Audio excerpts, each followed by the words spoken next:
泰迪羅賓呢晚聯同曾永亨、張志雄以及一班音樂發燒友舉行咗一場迷你音樂會，佢哋玩得過癮嘅同時，大家亦係聽出耳油啊！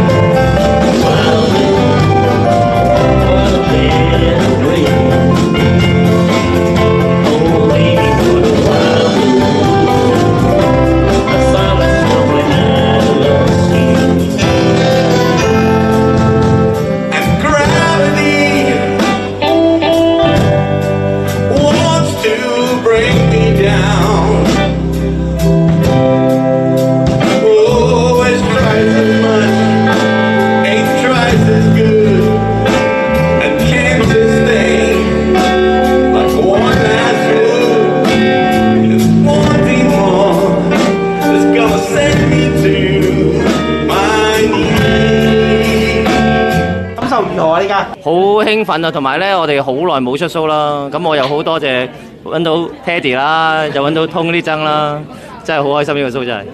唔係 show，我哋係 party。啊，係喎，唔好意思啊。冇錯。好少人，因為限制咗得50人啫嘛，登數人啫嘛。咁其實係咪都大部分都係朋友過嚟玩咁解啫嘛？係咯，好玩。我都係第一次玩呢個咁嘅 show，所以好開心。2個鐘大家都唔使一走咗 encore 喎，大家都要。你講得啱，就係2個鐘頭好似少咗啲。係。如果係2個半至3個 max 咁幾好啊！幾得意，同埋又唔可以夜啦，10點前就要完啦，係有啲未夠喉啊，未夠喉。